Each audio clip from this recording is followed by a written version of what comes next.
So today we're looking at vapor pressure, and this is going to help us to explain boiling point a lot more clearly.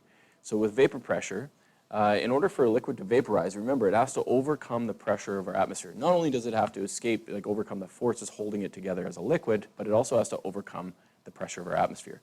So vapor pressure is the pressure of a liquid, or pressure of the vapor, sorry, of a liquid or solid that's in equilibrium. So in a can of or a bottle of water, if you have it sealed, you're going to get an equilibrium between the liquid phase and the vapor phase. And that's what actually builds up pressure inside that container. This is a physical property. It can be measured. It is temperature dependent. So if you have a water bottle at a specific temperature that's sealed, it will build up a specific amount of pressure and stay there. If you heat it up, that pressure will increase because you've increased the amount of vaporization. If you cool it down, it might decrease. The pressure might drop because you've increased the amount of condensation, so you have less vapor. When you heat a liquid, you increase that vapor pressure, and eventually you're going to cause boiling.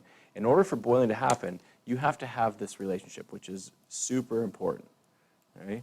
In order to boil, the pressure of the vapor has to at least be greater than or equal to the pressure of the atmosphere. So if you think of a pot of water on a stove that's boiling, the vapor molecules coming off have to at least be pushing with the same amount of force as the atmospheric pressure. So there's your P vapor and P ATM. It's just like trying to jump off the ground. You have to at least, at minimum, push with the exact same force as gravity. That will make you weightless. And then the instant you go higher than that, you can leave the ground. So the lower the pressure of our atmosphere, the lower your boiling point, because if the pressure of pushing down on that liquid or holding that liquid back is low, then the liquid can escape more easily. So if you actually go somewhere on the earth with a low pressure, you can actually boil water much below 100 degrees Celsius. So for example, going up a mountain. As you travel up a mountain, so if you think about the surface of the earth, here's your surface of the earth. If you're standing at the surface, you have one full atmosphere above your head. But if you travel up the top of a mountain, you would only have, let's say, like 3/4 of the atmosphere or half the atmosphere above your head. So there's less weight of air above you there than there is at the surface. So at sea level, it's harder for water to escape because there's more weight of air above it. But in Banff, it's a little bit higher up in elevation, so the pressure, atmospheric pressure, is lower. If you climbed to the top of Mount Everest and you wanted to boil some water, it would actually only boil at 70 degrees Celsius. Now I want you to think about what would that do to the amount of time it took to cook something if you were on the top of Mount Everest. Chew on that for a little bit. So if we were in a sealed container, we were talking about vapor, the liquid particles will start to evaporate. So if you look in this container, most of the liquid particles are evaporating. You actually might have a couple of vapor molecules above that are coming back, but there's a lot more initially, once you seal it, there's a lot more vapor molecules leaving than returning. But over time, as the amount of vapor molecules starts to pick up, now more can start to return back, and eventually you get a back and forth. You get that equilibrium that we're looking for. So if we keep our temperature constant, the container sealed, the rate of condensation increases, and eventually the two rates become equal, and we've reached equilibrium. Now, what affects how fast things evaporate? Well, the first thing is that remember that evaporation only takes place at the surface. So I want you to really understand the difference between boiling and evaporation. So evaporation is just usually just the surface molecules escaping, because they're the ones that are most likely to escape. But with boiling happens throughout. So you're going to get bubbles of all the molecules in the gas state throughout the liquid. And that's the difference between evaporation and boiling. Boiling happens at throughout the liquid, and evaporation happens at the surface. But what can make something evaporate more quickly? So the first thing is the forces between the molecules. So again, the stronger the forces, the more difficult it is for a liquid to escape. So we talked about water, and I showed water in class where you have water versus an alcohol. The alcohol evaporates really quickly because there's weak forces holding it together, and the water has much more stronger intermolecular forces holding it together, so it doesn't evaporate as quickly. So more forces means it's harder for the molecules to escape. The other thing is if you think about where evaporation happens, which molecules have the most forces on them, if you look at this molecule here, maybe I'll circle it in red, this guy, it has lots of other molecules holding it back, or where there's interactions between them. But if you go to this molecule at the surface, there's about half as many molecules around it, so there would be half as many intermolecular forces. That surface molecule is a lot more likely to be able to escape rather than the one that's towards the bottom. So that brings us to surface area. Surface molecules are most likely to escape because they have less forces. So if you look, this molecule down here has 1, 2, 3, 4, 5, 6, 7, 8 neighbors, whereas this one only has 4 neighbors. So it's only got half the amount of force holding it back. So if we increase the surface area, you'll get more molecules with less forces holding them, and then you can get more evaporation. So if you want something to evaporate quickly, you put it into a really wide, flat container. You spread it out; it'll evaporate faster.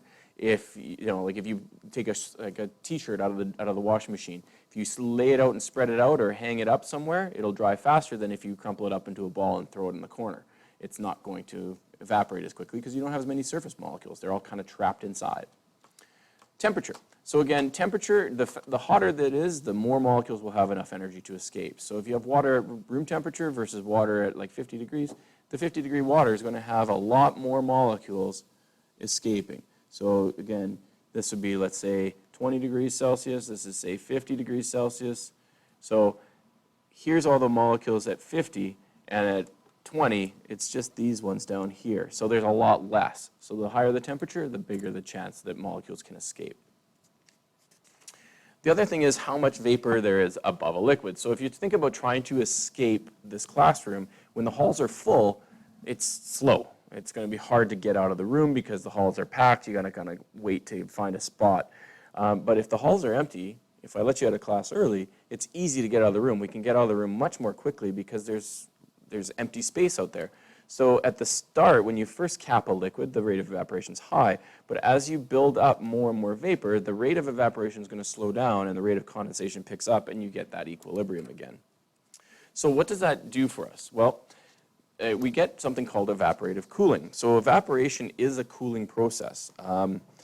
What's actually happening is when you sweat, like if you think about how we cool ourselves down, we sweat.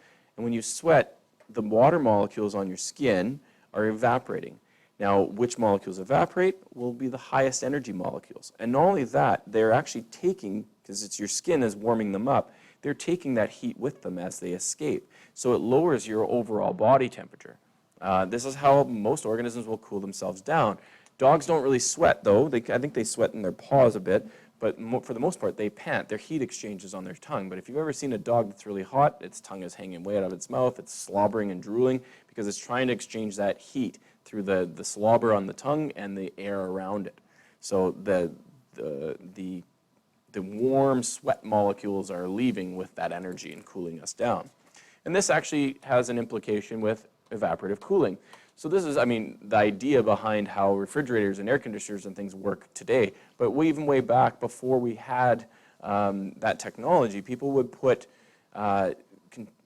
foods and liquids into porous clay pots, which would allow that liquid to evaporate through the pot. So the cooler molecules would stay behind, and that would keep the liquids cooler even in a hot summer day. So again, this is called evaporative cooling. And we see this as well in terms of our climate. So you talk about this in grade 10 weather, where we talk about how large bodies of water will affect the climate. So if you talk about the climate in British Columbia in the wintertime, it's a lot warmer there than it is here. And the reason for that is all summer long, the ocean is absorbing heat, absorbing heat, absorbing heat. And then when it comes to wintertime, when it's not getting as much heat and the air is colder, that heat, the ocean is releasing that heat back. They also have a lot of evaporation out of that warm ocean water, which causes a lot of clouds and rain and stuff. So it's usually pretty rainy in the wintertime, but it's also not minus 40 like it is here. In the summertime, it's the opposite. So that energy is going into the ocean and getting stored, keeping the air above the ocean a lot cooler. So their temperature, instead of getting up to 30 or 40 degrees Celsius, they're in the low to mid 20s most of the summertime because the ocean keeps them cool. The ocean's absorbing that energy out of the air. At this point, I'm going to stop here and we'll do manometers next time.